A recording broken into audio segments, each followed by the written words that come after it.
Emang aku kalau tiap lihat si Ember ini bersaksi, aku kayak nonton sinetron. Gemes aku lihat ekspresinya. Hai wak gengku tercinta tersayang, welcome back lagi sama aku Sheila Poppins di Kupasus Kupas Kasus. Oke, di video kali ini kita akan masuk ke part 10 sidang Johnny dan Ember yang dilaksanakan tanggal 26 dan 27 Mei kemarin. Maaf kali ya we, agak telat aku update-nya we, karena kerjaan di real life itu juga udah numpuk banyak kali, plus proses editing juga butuh waktu we. Jadi mohon pengertiannya ya we ya. Dan di part 10 ini langsung kita bahas saja sampai closing argumentnya. Tapi sebelum masuk ke sidangnya kayak biasa lah we, kalian klik dulu tombol like, share, comment, dan subscribe supaya aku tambah semangat mengikuti sidang Johnny dan Ember sampai terakhir nanti. Tapi jangan karena Johnny sama Ember aja lah kalian ramekan channel aku ya we ya. Nanti si Johnny sama Ember nih habis kesepian aku, kalian tinggalkan aku kan. Tapi di kasus-kasus lainnya pun kalian tetap temani aku lah ya we ya. Kalian ramekan aku. Karena nggak mungkin kan kita suruh si Johnny sama si Ember itu sidang terus. Nanti bukan jari aja yang terpotong, sak kepala itu pun hilang nanti kan. Ya udahlah ya we ya. Intro aja panjang kali aku ngomongnya. Kita langsung aja ke sidangnya. Let's go into this case.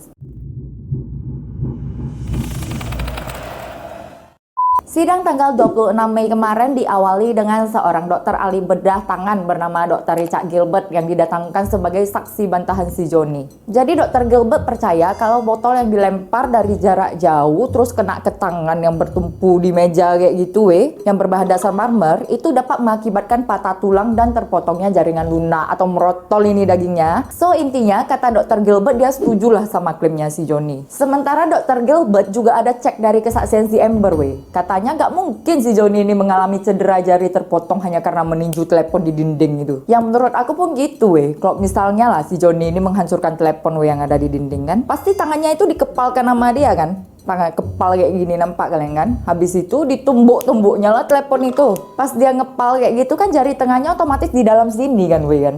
Kalaupun adalah jari yang terpotong kita bilang ya, lebih besar kemungkinan jari yang terpotong itu yang di jempolnya nggak sih? Karena jempol ini yang keluar kayak gini kan. Nggak mungkin si Johnny ini memecahkan telepon kayak gaya ngonde.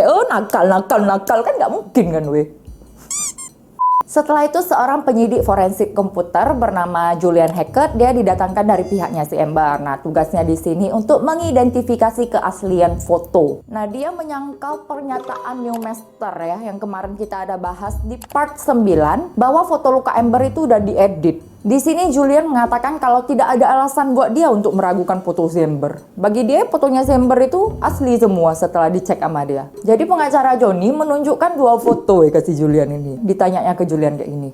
Julian, kau tengok dulu foto ini ya. Menurutmu foto ini sama nggak? Pas ditampilkan foto itu, si Julian bilang, beda. Habis itu pengacara Johnny bilanglah ke dia, oke, kau bilang beda ya.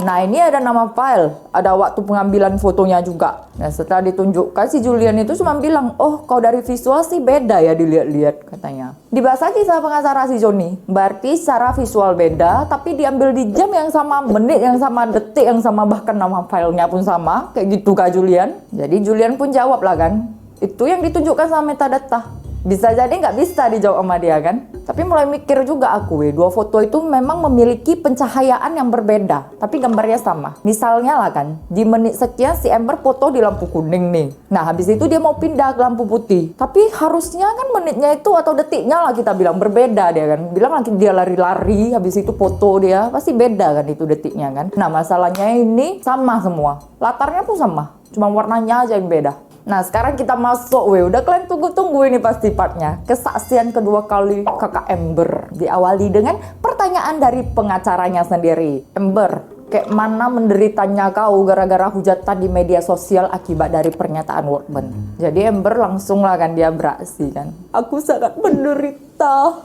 karena aku diancam, dihina, dilecehkan oleh media setiap harinya katanya. Sampai media itu bilang mau membunuh aku loh dan mau memasukkan bayiku ke microwave lagi. Kadang-kadang memang omongan netizen ini pedas sekali loh Tapi entah benar entah cuma karangan si Ember pula ini ya. Tapi janganlah bawa sampai anak-anak kan kan.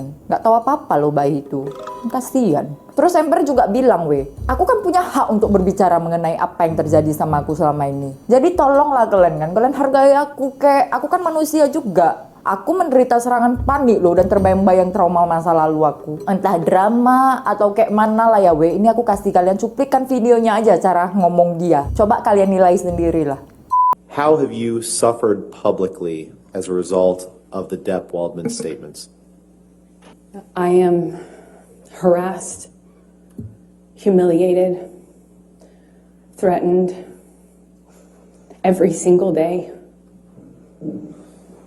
Even just walking into this courtroom, sitting here in front of the world,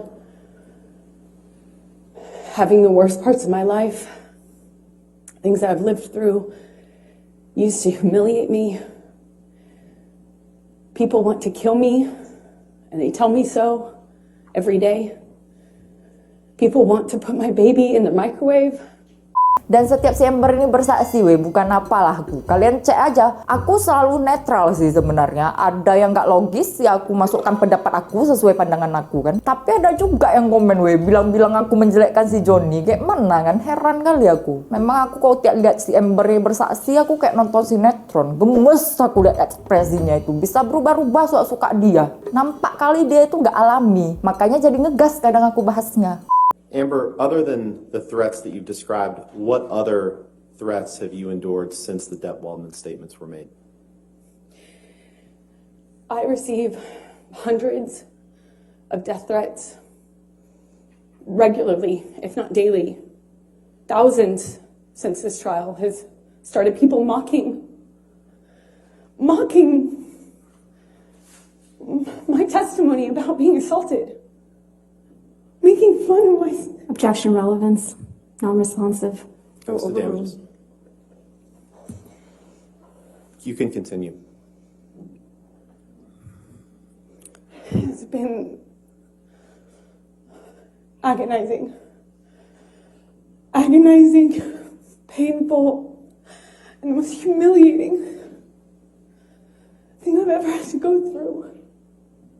I hope no one ever has to go through something like this. I just want Johnny to leave me alone. I just want him to leave me alone. Dan setelah si Amber ditanyai oleh pengacaranya sendiri, sekarang giliran si Gemil lah yang beraksi kan. Awal-awal aja udah digas dia sama si Gemil. Tanyanya ke Amber kayak gini. Halo Amber, kau kan baru ini bilang kan tadi kan, kalau kasus ini buat kau sangat kesulitan. Jadi ayolah kita ngobrol soal ini kan. Dan kenapa bisa sulit buatmu? Beberapa kali kebohonganmu itu udah terungkapkan ke dunia Amber. Si Amber jawab lah kan, enggak. Aku nggak pernah kok bilang kebohongan selama aku duduk di sini. Ya udah oke Amber, kita balik ke kejadian Hicksville ya. Kan dari kesaksian Amber, dia bilang pada hari itu Johnny marah kepada Kelly Sue dan mau melintir tangannya si Kelly. Tapi si Raquel kan bersaksinya kalau dia hanya melihat Johnny mengatakan kepada Kelly Sue untuk melepaskan pelukannya ke Amber. Ingat kalian kan? Nah, habis itu kata Raquel, si Amber jalan kan ke arah si Johnny. Berarti Johnny gak di dekat Amber atau di dekat Kelly dong? Kayak mana caranya si Johnny ini bisa memelintir tangannya si Kelly, weh? Kan bukan dukun si Johnny ini bisa panjang tangannya kan? Nah, hal ini pun ditanggapi sama Amber. Oh, pada hari itu tuh rame kali. Mungkin si Raquel ini gak malah memperhatikan. Inilah kan si Amber ku bilang kan. Jadi kayak gini ya, weh ya. Kalau ada kejadian pelintir tangan, pasti si Raquel ini nampak. Orang si Raquel ini pun dengar juga kan kalau si Johnny udah negur si Kelly. Berarti ya kejadian itu full lah dilihat sama si Raquel. Dan terjadi di waktu yang sama juga. Benar apa benar weh? Dan saat ditanyai soal Morgan Knight, si Amber mengaku nggak mengingat, bahkan dia nggak mengetahui siapa pria itu sebenarnya. Karena katanya di malam itu banyak yang datang ke trailer mereka untuk bergabung bersama-sama. Jadi tetangga kanan, kiri, depan, belakang itu bergabung lah di tempat mereka. Nah habis itu Camille tanya lah, berarti kau bilang si Morgan ini beri kesaksian palsu lah di bawah sumpah? Kalian tahu saya berjawab apa? Kan aku nggak bilang dia kasih kesaksian palsu. Hanya saja aku bilang aku nggak kenal sama dia loh. Nggak disangkal sama dia loh weh, ceritanya Morgan berarti. Logikanya kayak gini ya weh ya. Kalau kita yakin dengan apa yang kita omongin nih, terus ada saksi tiba-tiba datang kan beri kesaksian yang nggak sesuai sama kita, pasti kita membela diri kan. Nggak perlulah kita cerita soal kita kenal apa nggak sama orang ini. Apabila kita benar, pas datang si orang asing ini kasih kesaksian dan nggak sesuai sama yang kita alami, pasti kita sangkal lah. Betul apa betul lagi weh? Pas ditanyai soal kesaksian Morgan yang mengaku melihat Amber meneriaki Johnny, si Amber bilang, kayak mana dia tahu? Dia aja nggak ada di sana. Aku yakin nggak ada di sana dia, kata si Amber kan. Terus balik lagi ditanya sama si Camille, berarti kau bilang si Morgan pembohong? Dijawab lagi lah sama Amber kan, aku gak menyalahkan dia loh atau bilang dia berbohong Camille. Hanya saja aku bilang dia itu gak di sana. Kayak mana dia bisa tahu apa yang terjadi di hari itu? Ini aku kasih kalian videonya ya. Kalian lihatlah perubahan ekspresi Zember itu. Tadi sedih dia, ini marah-marah dia. Entah kayak mana. I've heard a lot of people say a lot of things to be involved in the Johnny Depp show, but he wasn't there. He doesn't know. And he certainly doesn't know what happened behind closed doors, like most people. So you're calling Mr. Knight a liar? I am saying he wasn't there, and what he testified to doesn't match what I know happened. But I don't fault him. He wasn't there, so how would he know? He testified he was there, Miss Heard. Did you hear that? That's his testimony, yes. So you're calling him a liar? I'm just saying he wasn't there. You heard Mr. Knight testify that the trailer wasn't trashed, and that's why you're calling him a liar. He testified that a light fixture was broken, similar to the way that Yes, Johnny's other than a light employees fixture, that was testified the to only my thing that was closet being broken, right, Miss rearranged Heard? and things Miss like Heard? that. Nah, untuk bahas soal si Morgan ini aja si Amber bisa bertekak sama si Camille. Sekarang kayak gini ya, apa bedanya Amber? Kau bilang kan si Morgan nggak di sana, tapi Morgan kan bilang dia di sana. Berarti ya secara nggak langsung si Amber ini tuduh si Morgan nipu-nipu. Kan kayak gitu kan, we kan? Nah, kenapa kok dia kayaknya takut ya untuk mengklaim bahwasanya si Morgan ini bohong? Apakah yang diceritakan si Morgan benar adanya? Makanya dia nggak berani menyangkal. Jadi ulang-ulang di sana aja lah dia bertekak sama si Camille kan? Sampai pening juga aku. Terus pernah kan si Amber bersaksi bilangnya kayak gini. Pas di sidang penahanan Johnny dia bilang dia nggak tahu kok bisa tiba-tiba banyak kali media di depan gedung pengadilan. Ini aku ingat kali dia bilang kayak gitu loh, sumpah lah. Tapi di kesaksian kedua ini berubah dia. Dibilangnya pada saat itu dia bersaksi kalau dia nggak ada hubungannya dengan itu. Kok jawabannya nggak nyambung ya, we ya? Kayak dia merasa dituduh kayak gitu sama Camille kan. Kan Camille nanya sama dia, bener apa enggak kesaksian kau kemarin kau bilang bahwasanya kau nggak tahu kok bisa tiba-tiba banyak kayak gitu media di depan gedung pengadilan. Tapi diulangi Camille lagi pertanyaannya kan ke dia, karena kan Amber ini nggak nyambung. Nah disinilah baru Amber ini bilang, oh maaf ya Camille, salah dengar aku tadi. Iya pas kemarin itu aku bersaksi seperti itu. Memang aku kok bingung, tiba-tiba banyak ini media di depan gedung pengadilan ya. Padahal pas aku datang itu sunyi senyap loh. Dan pertanyaan soal media yang berada di depan gedung pengadilan pun terus dipusa sama si Camille kan. Sebenarnya kau pura-pura kaget kan Amber kan pas nampak media ramai di luar sana. Kau yang suruh media berkumpul di luar sana kan. Kau biasanya keluar kan pakai make up. Bahkan kau bilang di rumah pun kau pakai make up. Tapi di hari itu kenapa kau gak sibuk tutupin muka kau pakai riasan? Semua pertanyaan itu dijawab enggak sama Amber. Hanya jawaban soal riasan aja lah yang gak direspon sama Amber, we. Mukanya udah marah, udah kesel kali dibilangnya. Aku gak ada telepon TMZ atau media berita lainnya ya Camille. Jangan kau tuduh aku. Gitulah dia. That's because the video came from you, right, Miss Heard? No, it did not. You That edited video out did the not come portions. to me. I Miss mean, come Heard, from me. Miss Heard, you edited out the portions that made you look bad before sending it to TMC. You're very wrong about that. So if that I only wanted to Mr. leak Depp information, I looked could have bad. done it in a more effective way, a lot sooner and a lot more. Because you I was knew living exactly how to with do a that, mountain right? of this evidence. If I wanted to leak it, I could have done a lot more with it. I thought you testified earlier in this trial that you didn't know how to leak things. I Remember don't. that? Right. You edited that video before you gave it to TMZ so that only Mr. Depp would look bad. Yes? That's absurd. Right in the middle of your divorce proceedings. Again, you're very wrong. Nah, saat ditanya soal ngirim video ke TMZ, si Amber ini pun mukanya udah emosi kali kan, we kan? Karena benar-benar si Camille ini dari awal udah tekan dia kali. Mungkin tujuannya pun mau lihat respon si Amber. Karena orang yang mengatakan sejujurnya biasanya sikapnya itu tenang, we. Tapi kalau orang yang melakukan hal yang dituduhkan ke dia, tetapi memang disembunyikan sama dia, orang itu pasti marah lah pas kena tuduh. Benar apa benar lagi, we? Setelah itu dengan terang-terangan si Camille ini bilang kayak gini, aku tahu ya Amber ya, kau udah berbohong. Tukang bohong kau kan? Gila kali memang si Camille ini. Memang kalau part Amber lagi dieksekusi sama Camille, paling seru lah weh. Sengaja kayaknya si Camille ini mau menunjukkan sisi lain daripada si Amber di depan juri. Jadi rupanya weh, video yang diputar di pengadilan itu adalah video lengkap. Yang video si Johnny lagi banting-banting lemari. Tetapi video yang dikirim ke TMZ adalah video yang udah di-cut, jadi udah nggak lengkap lagi. Abis itu, Camille menunjukkan sebuah foto weh. Yang mana foto itu menunjukkan si Amber di gedung persidangan tanggal 27 Mei 2016. Di sana ada memarnya ya weh. Nah setelah itu si Camille mengeluarkan sebuah foto lagi. Di sana tampak si Amber sama Raquel ini lagi jalan berdua mereka sambil tersenyum lebar. Dan foto itu dikatakan Camille diambil di tanggal 28 Mei 2016. Dan ternyata foto itu terpampang di sebuah artikel yang judulnya Amber Heard berjalan dengan tersenyum sambil memeluk temannya 1 hari setelah perintah penahanan Johnny Depp. Selang 1 hari aja loh weh. Tapi di foto itu tidak terlihat adanya memar dan muka Amber pun bahagia kali. Nggak ada mukanya tertekan kayak foto di pengadilan. Respon si Amber tentang foto tersebut, dia bilang, aku nggak ingat kapan foto diambil. Tapi seperti yang kau tengok di foto itu ya Camille, aku sedang di luar dan aku pasti memakai riasan. Makanya memarku nggak kelihatan lah. Tapi setelah dijom, mukanya nggak ada tanda-tanda pakai riasan loh weh. Kalian lihat lah ini fotonya ya. Kayak mana cerita pakai riasan tapi mukanya kayak gitu. Aneh-aneh lah si Amber ini kan. Dan setelah Camille bilang bahwasanya dia dapat foto ini dari artikel, si Amber pun hanya diam aja, nggak bisa dia berkata apa-apa. Tapi gak berhenti di sana weh. Si Camille ini balik lagi diserangnya si Amber dengan pertanyaan soal rekaman suara yang isinya si Amber bilang, ya udah Johnny, kau bilang lah sama orang, aku udah KDRT-in kau, lihat siapa yang percaya. Ingat kalian kan sama rekaman ini? Jawaban Amber seperti ini. Kenapa kok si Johnny itu baru sekarang dia mengklaimnya? Dulu kenapa kok dia diam aja? Pas kita cerai kan kita udah tanda tangan surat perjanjian dua belah pihak. Dilarang untuk membuat klaim palsu untuk mendapatkan keuntungan finansial. Kok sekarang malah dilanggar si Johnny janji itu, ha? Kau udah tanda tangani pun Johnny. Sekarang kayak gini ya we ya. Aku agak lucu we. Keuntungan finansial apa coba? Johnny aja nuntut dia 50 juta US dollar. Sementara dia balik nuntut si Johnny 100 juta US dollar. Lebih banyak daripada si Johnny nuntut dia kan. Padahal pas cerai itu aja dia udah dikasih 7 juta US dollar. Kok memang gak ada niat dia ambil keuntungan finansial, ngapain disimpannya foto itu lawak geng sampai lama kayak gitu kan. Setelah itu Camille kasih lagi pertanyaan ke si Amber ini.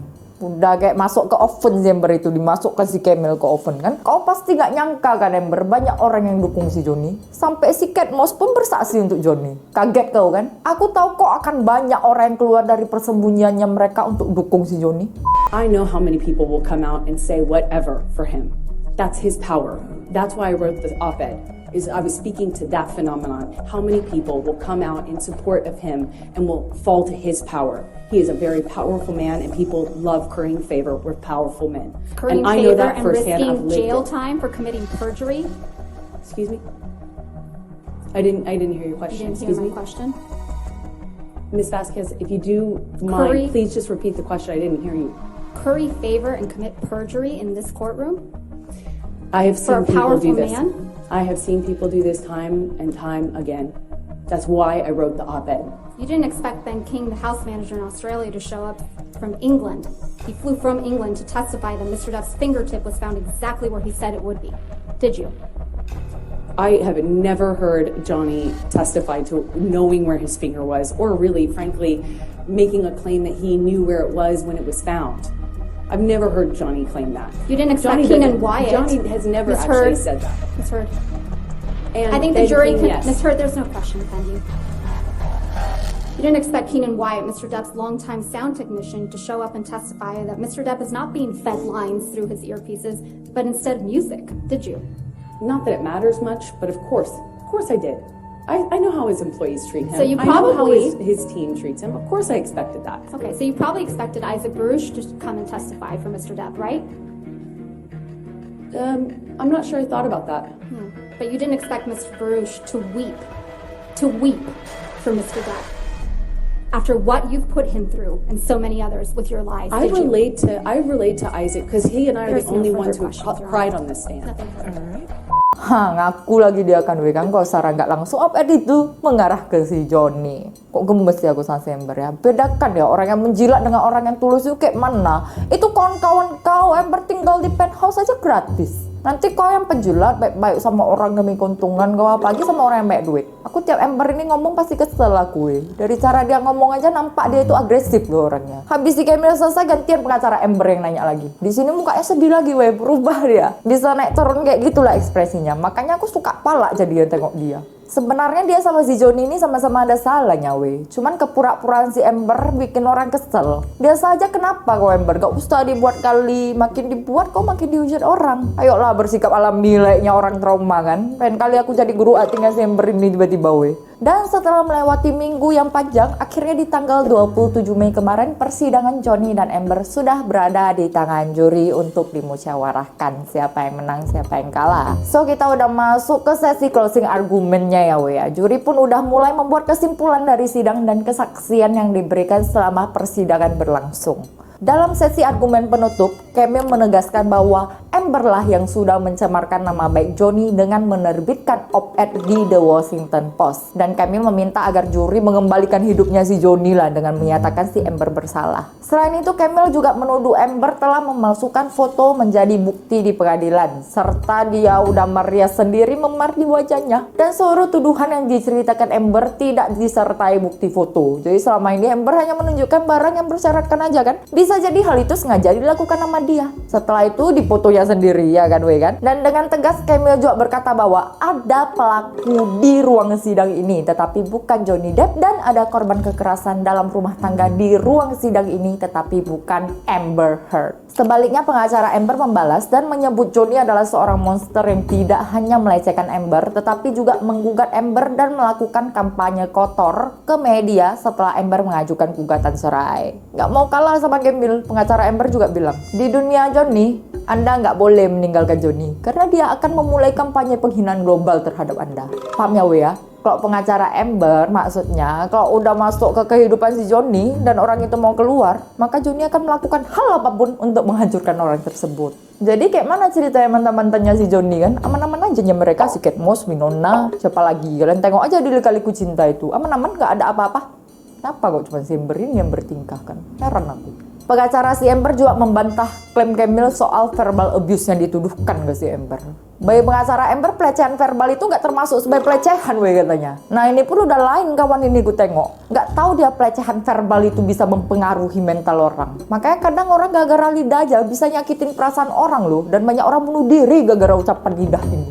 Terus pengacara Amber juga berusaha menggambarkan Johnny sebagai binatang liar katanya yang sudah menggunakan obat dan alkohol habis itu memukul dan melecehkan Amber. Kemudian pengacara Amber juga menunjukkan ke juri pesan teks yang dikirim si Johnny ke teman-temannya yang katanya isinya membahayakan dan mengancam Amber. Jadi inilah rangkuman sidang tanggal 26 Mei dan closing argument tanggal 27 Mei kemarin. Akhirnya kita tinggal tunggu hasil keputusan dari juri saja weh. Kira-kira siapa yang menang? Buat aku menang ataupun kalah, si Amber ini tidak akan dipuji lagi atau bisa mendapatkan suara dari orang-orang lagi. Karena sikapnya di pengadilan aja udah menunjukkan siapa dia sebenarnya. Udah nggak respect orang sama dia. Sebaliknya buat Johnny, menang ataupun kalah, orang tetap akan percaya dan mendukung Johnny. Karena kita bisa nilai ya Wea, ada beberapa ekspresi Johnny yang aku tangkap seperti orang yang tertekan kayak gitu. Memang dia nggak berani lihat si Amber, tapi pas didengarnya suara si Amber aja pun dia udah kayak orang yang tertekan gue tengok, kayak ketakutan kayak gitu kan. So kita doakan aja yang terbaik untuk hasil akhirnya. Nanti kalau udah ada hasilnya aku akan update lagi ke kalian. Dan thanks buat kalian yang udah support channel aku dengan klik like, share, komen, dan subscribe. Dan buat yang mau aku bahas kasus lainnya, kalian boleh drop komen kalian di kolom komentar. Dan thanks juga buat gengku udah menemani aku dari awal kasus Johnny Depp hingga hari ini. Sampai jumpa lagi di part 11 hasil final Johnny Amber dan juga di kupas lainnya. Oke, bye bye. Sayonara.